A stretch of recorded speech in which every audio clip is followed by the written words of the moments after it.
hace un tiempo me amenazaba, me decía que yo era de él, que era mi dueño, tenía un par de problemas, así que hoy le dije que lo iba a ver. Vine a su casa y le hablé de lo mal que me sentía día a día, noche a noche. La noche del 18 de diciembre de 2022, Florencia Mancilla, de 27 años, se presentó en la casa de Alexis Baciocchi, de 42 años. No se sabía con exactitud lo que había sucedido una vez que ella entró para hablar con él, pero en un momento determinado, un grupo de redes sociales en el que ambos participaban se convirtió en testigo de este video en directo, en el que la mujer confesaba que lo había apuñalado 8 veces por la espalda. Así que discutimos y lo apuñalé. No sé cuántas veces, que se movía mucho, todo el tiempo se movía, no me dejaba hacer algo limpio y que no sufra, o quería en realidad no que no sufra, quería que sufra, pero mi intención no era quitarle la vida, solo que se asuste tanto de mí y que sepa que no se podía meter conmigo nunca. Si quieres conocer las respuestas a estas interrogantes, quédate con nosotros hasta el final del video. El caso de Alexis Baciocchi.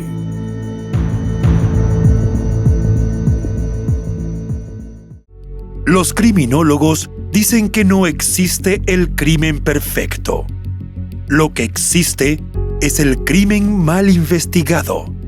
Siempre, en cualquier investigación, aparece una pista clave que lleva hacia el asesino. Encontrémosla juntos, repasando este caso abierto. Hola a todos, mi nombre es León, y en cada video repasaremos todos los detalles de los más terribles casos criminales. Antes de empezar, no te olvides de suscribirte y dejar tu me gusta para que puedas seguir trayéndote el mejor contenido de investigación. Recuerda también activar la campanita, ya que estaré subiendo videos 3 veces a la semana. Empecemos. Si eres fan de los casos criminales y la investigación policial, te sugiero que compres el libro En el laberinto de sombra, ya disponible en la versión de tapa blanda e ebook en Amazon. Encontrarás el enlace en la descripción de este video y en un mensaje fijado. Alexis Damián Baciocchi nació el 12 de febrero de 1976 en Río Grande, Tierra del Fuego, Argentina. Allí creció junto a su madre, Liliana Mabel Ceballos, y sus hermanos José y Nidia, quienes lo recordaban como un protector que les enseñó a superar obstáculos. Poco se sabe de su infancia, solo que desde niño siempre mostró una fuerte pasión por la música, por lo que durante su juventud se dedicó a la enseñanza como profesor de guitarra en un colegio de arte. Alexis era recordado por quienes lo conocieron como un chico amante de la naturaleza, que disfrutaba de pasar tiempo al aire libre y de las cenas familiares. Amaba profundamente a su familia y a sus amigos, y siempre estaba dispuesto a ayudar a los demás. Aunque gran parte de su juventud la dedicó a la enseñanza, más tarde su carrera dio un giro y se convirtió en tatuador. A sus 42 años, Alexis ya gozaba de cierto prestigio como profesor y tatuador, pero tenía muchos sueños por cumplir, entre ellos abrir su propio local. Lamentablemente, sus planes fueron truncados el 18 de diciembre de 2022.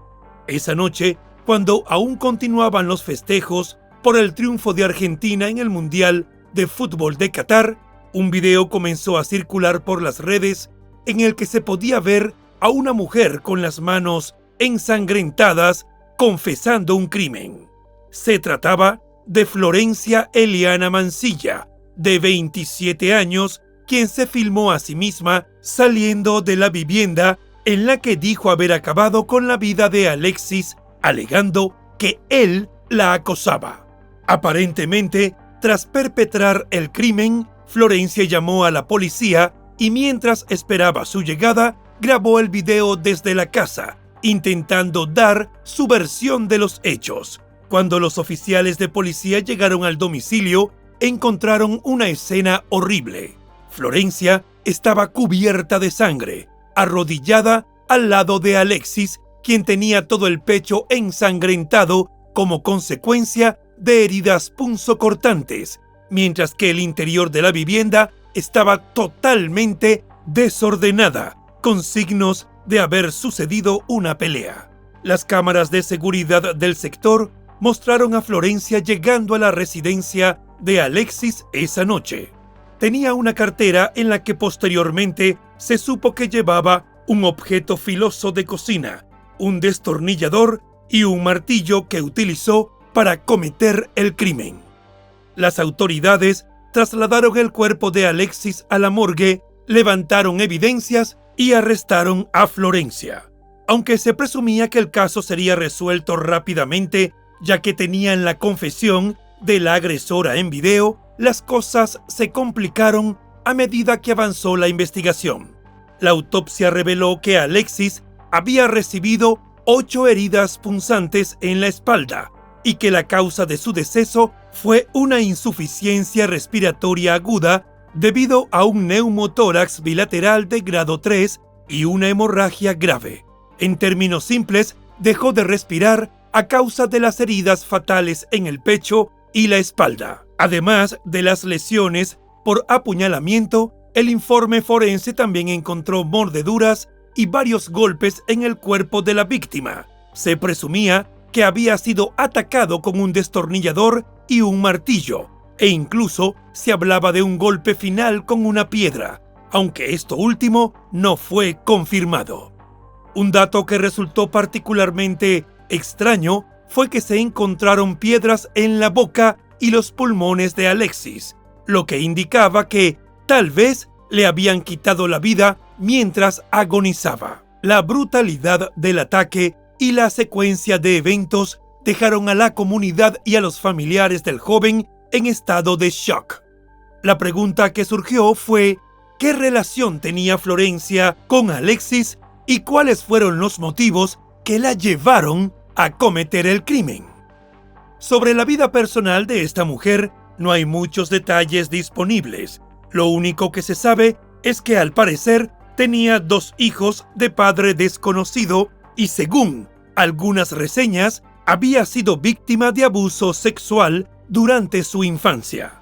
Con respecto a la relación con Alexis, se supo que había sido su profesor en el colegio de arte, cuando ella tenía apenas 14 años. Durante la declaración indagatoria, Florencia inicialmente se negó a hablar, pero luego acordó relatar su versión de los hechos. Según sus palabras, refirió que poco después de conocer a Alexis, este le confesó que estaba enamorado de ella, lo que marcó el inicio de una serie de eventos que, según ella, empeorarían con el tiempo. Refirió que desde ese momento mantuvieron una relación que se prolongó durante muchos años. Ambos formaban parte de un grupo en redes sociales dedicado a la compra y venta de muebles, donde a veces se producían interacciones públicas entre ellos. Fue en este mismo grupo donde ella decidió hacer su confesión en vivo. Entre las publicaciones de Florencia se podían ver mensajes en los que exponía a Alexis tildándolo de ser un acosador violento. Uno de los mensajes describía una situación angustiante y muy confusa. En esta publicación contaba que un día Alexis había ido a su casa y que, sintiéndose amenazada, se defendió de él. Sin embargo, no estaba claro de qué exactamente se defendía. Daba a entender que temía que él le hiciera daño e incluso que acabara con su vida. En su relato, Florencia aseguró que Alexis había estado amenazándola durante los últimos 4 años y que su comportamiento había sido cada vez más violento, dejándola sin seguridad. Dijo que no quería ser vista como una víctima más y creía que había llegado el momento de actuar. Desde sus mensajes de texto se podía deducir que Alexis invadía su intimidad, comportándose como si fuese su dueño, lo que provocaba un constante estado de ansiedad en ella. Un hombre llamado Santiago, quien no quiso revelar su apellido, declaró a un medio de comunicación que había tenido una relación con Florencia hasta unos meses antes del crimen de Alexis. Se mostró profundamente afectado por la detención de la chica, a quien describió como una buena persona. Dijo que había conocido a Florencia desde que era alumna de Alexis, cuyo vínculo que había trascendido el ámbito escolar, aunque se separaron rápidamente. Fue entonces cuando, según Santiago, comenzó el calvario de Florencia.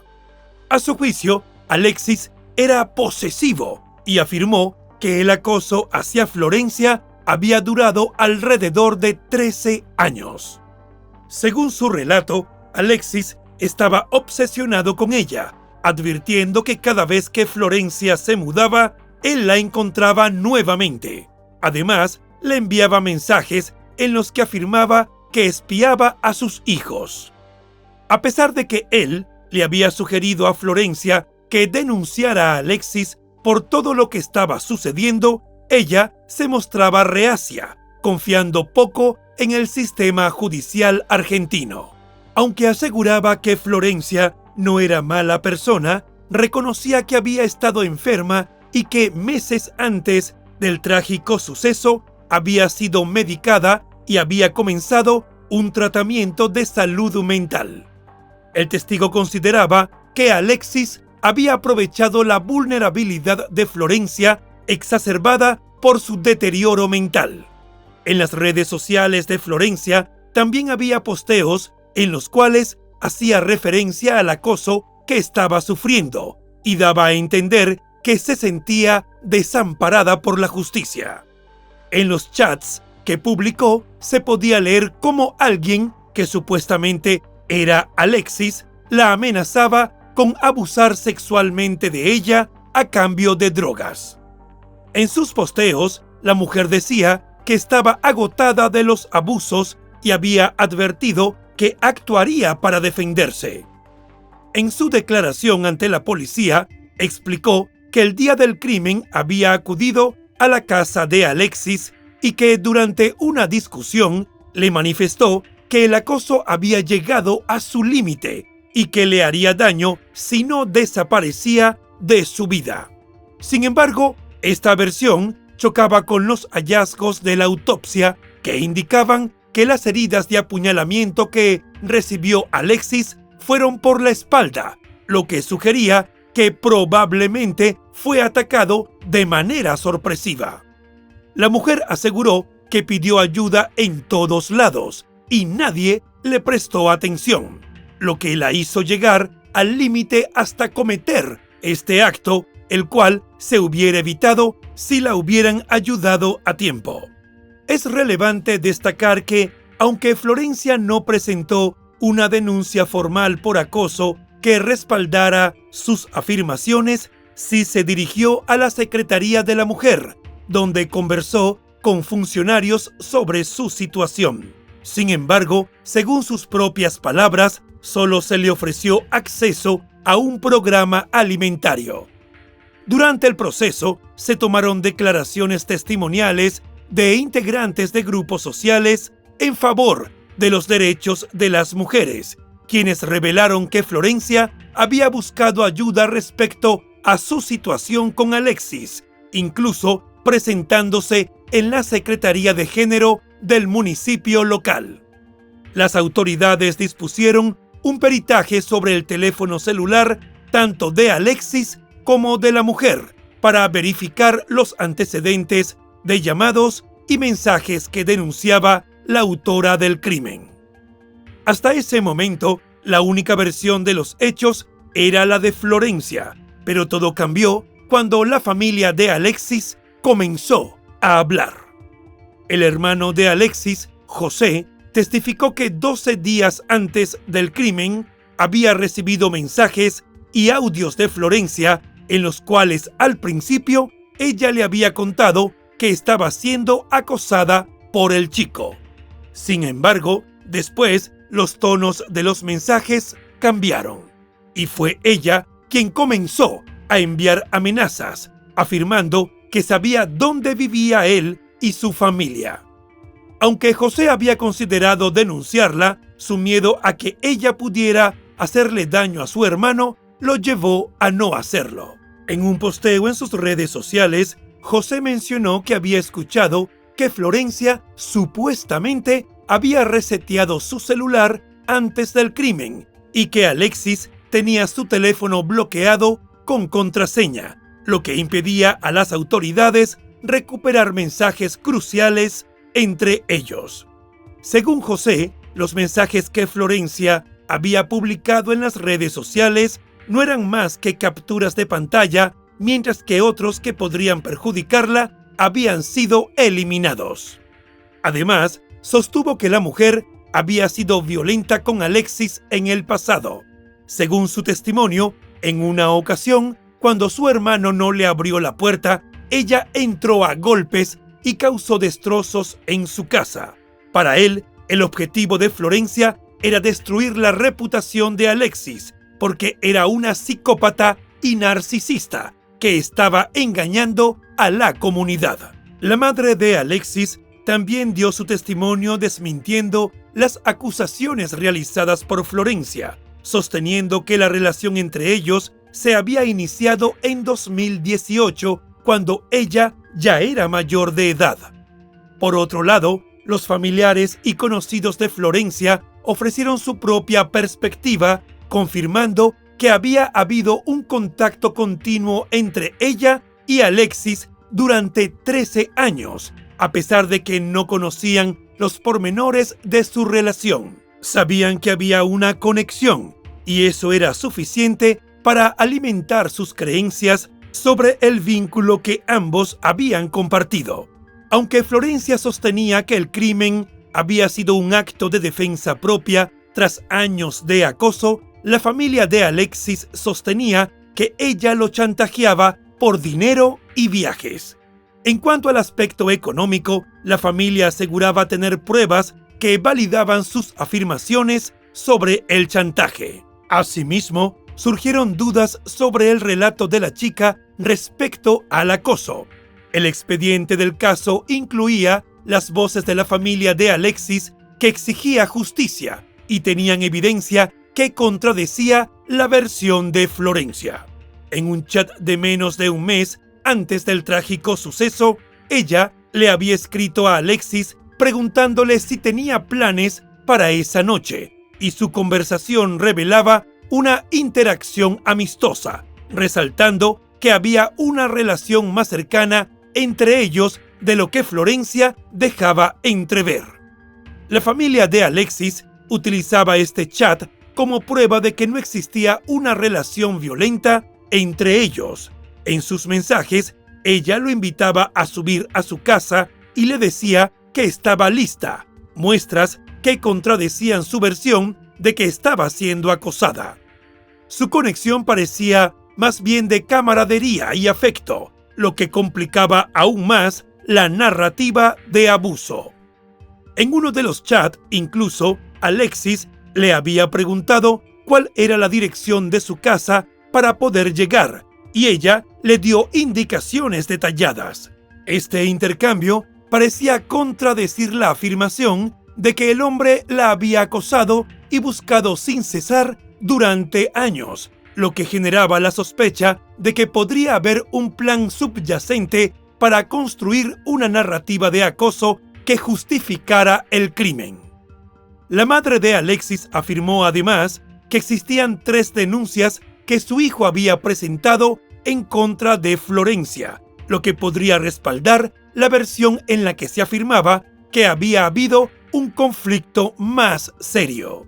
Sin embargo, la fiscalía del caso aseguró en una entrevista que Florencia no tenía antecedentes, lo que resultaba confuso.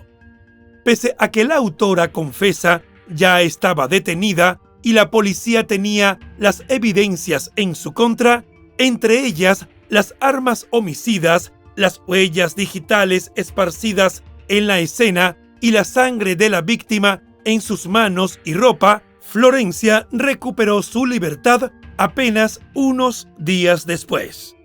Durante la audiencia de imputación, su abogado pidió la excarcelación por tener hijos menores de edad a su cargo y tras alegar que no estaba en condiciones de estar alojada en una sede policial por problemas mentales.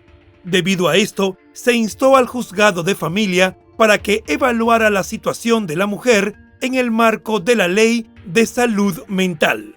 Según un documento del área de salud mental de un hospital, Florencia presentaba tendencias suicidas y trastornos de la personalidad que representaban un peligro tanto para ella como para su entorno. Basado en esto, el 23 de diciembre de 2022, la jueza tomó la decisión de excarcelar a Florencia. La magistrada evaluó que no existía riesgo procesal, dado que la mujer siempre había estado a derecho y había sido la primera en notificar a la policía sobre lo ocurrido. Como parte de la investigación, se realizó una pericia psicológica y socioambiental, así como un examen médico solicitado por la fiscal del caso para determinar si era imputable. Aunque las pericias psiquiátricas indicaron que era considerada imputable y poseía conocimiento sobre la criminalidad de sus actos, la evaluación reiteró que representaba un peligro para sí misma y para los demás, lo que llevó a su internamiento en el área de salud mental del hospital, mientras esperaba se definiera su situación legal. Mientras que la fiscal a cargo no se opuso a esta decisión, los representantes legales de la familia de Alexis manifestaron su intención de apelar la decisión y solicitar que la acusada fuera puesta en prisión. El Ministerio Público defendió esa medida judicial, señalando que Florencia no tenía antecedentes ni detenciones anteriores, y en este caso puntual había una situación de vulnerabilidad que se debía investigar. A partir de ese momento, los familiares de Alexis, con su madre al frente, comenzaron una ardua batalla para obtener justicia. El 5 de enero de 2023, la justicia procesó a Florencia por homicidio simple sin prisión preventiva. Aunque la fiscal había solicitado que fuera imputada por homicidio agravado por ensañamiento y alevosía, esto fue descartado por la jueza, quien, si bien determinó que la acusada era la probable autora del crimen, contempló el atenuante de que era víctima de acoso y violencia psicológica por parte de Alexis, y por ello el procesamiento fue calificado como homicidio simple. El tribunal decidió mantener el beneficio de la excarcelación, permitiendo que la mujer, quien se encontraba en un hospital psiquiátrico, aguardara en libertad el desarrollo del proceso judicial. Además, estableció pautas de conducta que Florencia debía cumplir, entre las que se incluía el seguimiento del tratamiento de salud ordenado. También le fue prohibido salir de la provincia y del país, así como acercarse a la familia de la víctima, y debía informar cualquier cambio de domicilio y quedarse a disposición de la justicia. Se dejó claro que, en caso de incumplimiento de estas pautas, sería detenida nuevamente.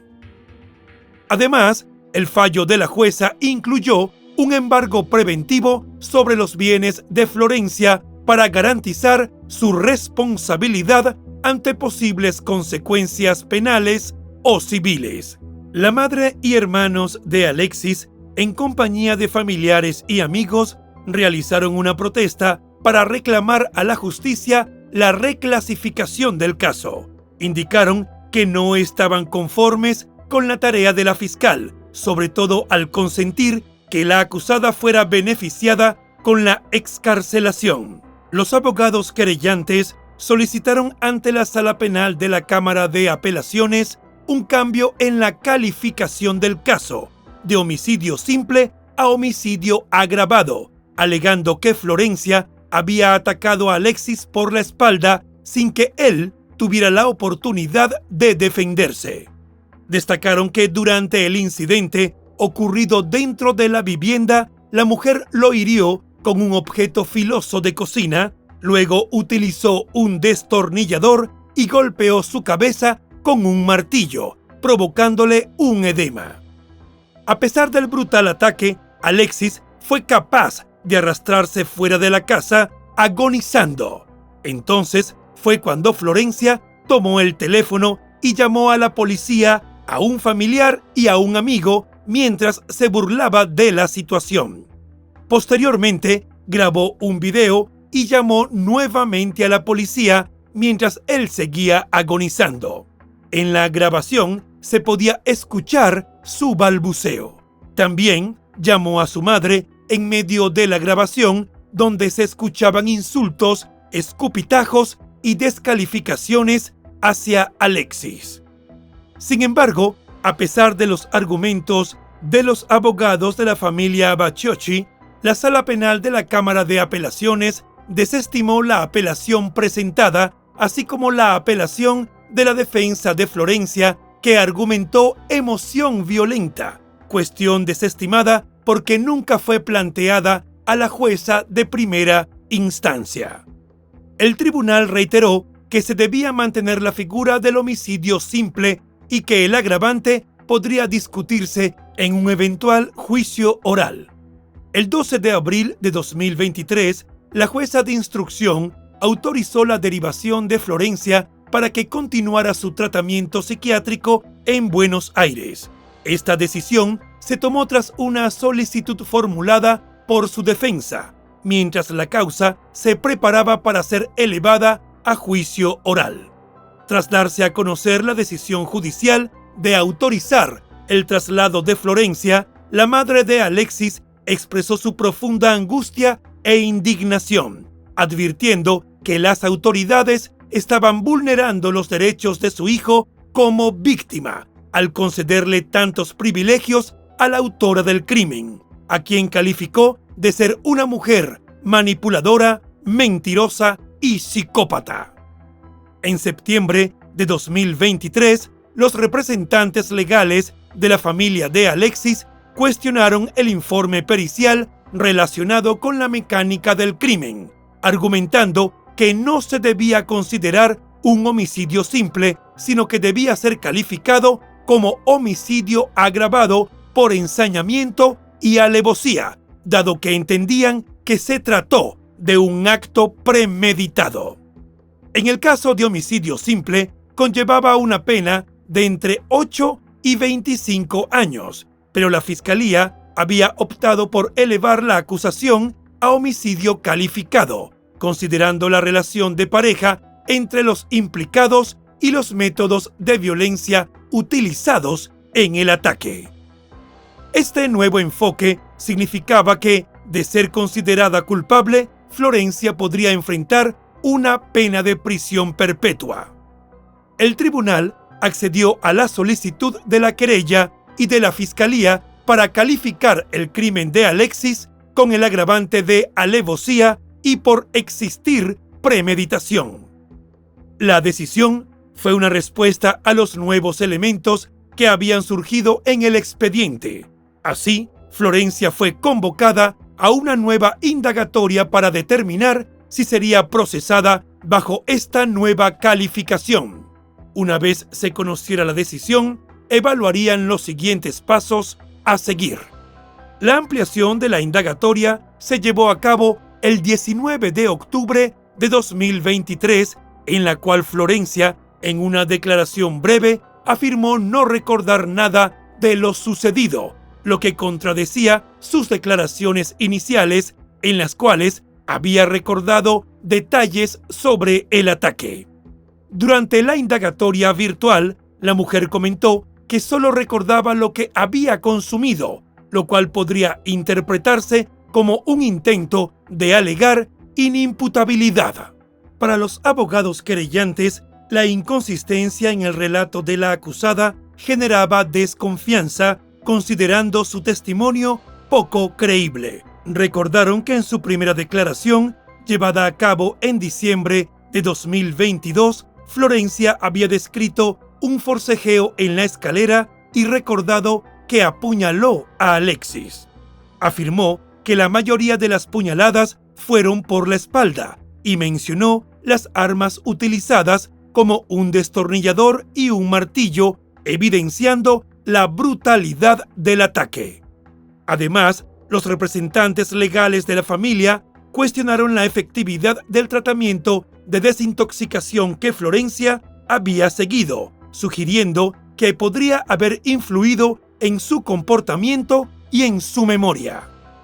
Los abogados reiteraron el pedido de la familia Bacciochi para que la mujer fuera detenida, argumentando que su libertad era inadecuada, ya que la acusada representaba un peligro tanto para sí misma como para terceros. Este tipo de privilegios que se le están otorgando a esta mujer son increíbles. A mí realmente me parece un insulto a mi hijo, un insulto a la familia, es escupirnos y me parece un total desastre. De buenas a primera arman interviene la jueza, le corre vista a la jueza de familia porque supuestamente esta mujer es vulnerable. Sin embargo, el 6 de noviembre de 2023, la jueza calificó la resolución judicial que confirmó el procesamiento de Florencia por homicidio simple, lo que fue catalogado por la familia Bacciochi como una gran burla. La jueza desestimó el pedido del fiscal y de la querella para que el crimen fuese calificado con los agravantes de premeditación y alevosía, a pesar de las evidencias de indefensión que mostró la víctima.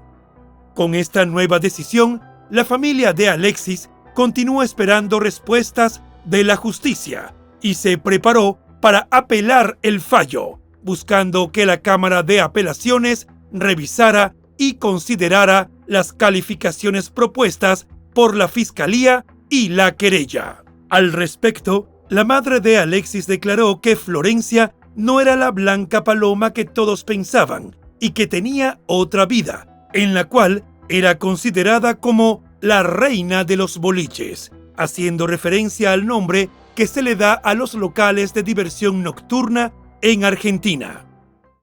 Ella era como la reina de los boliches, tiene un prontuario bastante grande que cuando yo pedí que ese prontuario saliera, se anexara a la causa, con denuncias. Mi hijo tenía 3 denuncias, sí, esas las tomaron. Las denuncias, mi hijo hizo 3 denuncias con violencia hacia él. Liliana había solicitado que se anexara a la causa un prontuario que evidenciaba las denuncias previas presentadas por su hijo, quien había levantado 3 denuncias de violencia, pero contrariamente a lo que muchos podrían suponer, eran denuncias en las que él era la víctima. La mujer sostuvo que cada vez que Alexis intentaba distanciarse de Florencia, ella lo acosaba con llamadas. Fue en ese instante que ella se volvió agresiva. En un arranque de furia, lo amenazó, dejando a Alexis paralizado, sintiéndose amenazado en su propio hogar. Liliana advirtió que esa no era la primera vez que Florencia mostraba un comportamiento violento. La familia de Alexis era consciente de que varias personas habían sufrido agresiones por parte de ella, aunque no todas habían presentado denuncias. Sin embargo, algunas se habían acercado espontáneamente a contar su experiencia, aunque sus relatos no fueron considerados relevantes para el caso. Además, había una creciente preocupación por cómo se estaba manejando la situación. Florencia era considerada una persona vulnerable, lo que generaba un debate en torno a su estado. Aunque estaba recibiendo tratamiento y a pesar de que la jueza había dictaminado que no podía acercarse a la familia de Alexis, Florencia violó esta restricción en 3 ocasiones. La familia había realizado las denuncias pertinentes, pero estas no fueron tomadas en serio por las autoridades en el momento en que ocurrió. La desconexión entre las decisiones judiciales y la realidad dejó un sabor amargo en la familia de Alexis. La madre expresó su indignación al señalar que, a pesar de las restricciones, Florencia continuaba incumpliéndolas sin consecuencias. Advirtió que el tratamiento de Florencia fue ficticio, ya que se le había visto tomando bebidas alcohólicas en la plaza a las 4 de la tarde y había fotografías que así lo acreditaban. La familia de Alexis, profundamente preocupada, seguía sin tener certeza sobre la seguridad de su entorno, temiendo que Florencia pudiera representar un peligro inminente y que el crimen del joven músico quedara impune. Sin embargo, cuando ya habían perdido las esperanzas, para abril de 2024 parecieron ver luz al final del túnel, cuando la jueza cerró la etapa de instrucción y elevó la causa al Tribunal de Justicia, mientras se esperaba que el juzgado de familia determinara si la acusada podía enfrentar el debate durante su tratamiento psicológico. Durante la audiencia, la nueva fiscal del caso requirió contra Florencia la acusación de homicidio doblemente agravado por el vínculo y la alevosía, mientras que el defensor oficial solicitó la ampliación de la pericia psiquiátrica para la mujer, quien continuó en libertad bajo un tratamiento tutelar dispuesto por la justicia de familia en razón de su vulnerabilidad por las adicciones. A pesar de la decisión, el caso sufrió retrasos debido a una resolución que debía emitir el Superior Tribunal. Cansados de tanta espera, cuando habían transcurrido 2 años del crimen, en diciembre de 2024, los familiares y amigos de Alexis concurrieron a los tribunales con la finalidad de reiterar el pedido para que la autora confesa fuera detenida y juzgada. Esta vez fue la primera vez que lograron ser recibidos por funcionarios judiciales. La fiscal especializada en violencia de género sostuvo un encuentro con la madre y la hermana de Alexis, quienes le hicieron entrega formal de una carta y discutieron sobre la instrucción del caso. Aunque la representante del Ministerio Público ratificó que Florencia no sería detenida porque no existía riesgo procesal y siempre estuvo a derecho, aseguró que según la agenda de juicios orales, estimaba que el debate iniciara en el 2025. Sin embargo, para finales de abril de 2025, cuando se realizó este trabajo de investigación, no había comenzado el juicio en contra de Florencia. Finalmente, es importante reiterar que, desde un punto de vista legal, Florencia es inocente hasta que se demuestre lo contrario. La verdad de los hechos debe ser comprobada a través de evidencias y las investigaciones en curso. Si se llega a una conclusión que la declare culpable, debe enfrentar entonces las consecuencias de sus actos con todo el peso de la ley. La complejidad y sensibilidad de este caso crean un escenario donde el debate está muy polarizado y es vital que el sistema judicial trabaje para llegar a la verdad de lo sucedido y que se haga justicia. ¿Y ustedes qué opinan? ¿Creen que Florencia fue víctima de abuso por parte de Alexis y por eso le quitó la vida? ¿O por el contrario, era ella quien estaba obsesionada con él y lo acosaba y luego creó todo un escenario para justificar el crimen? Déjennos sus comentarios.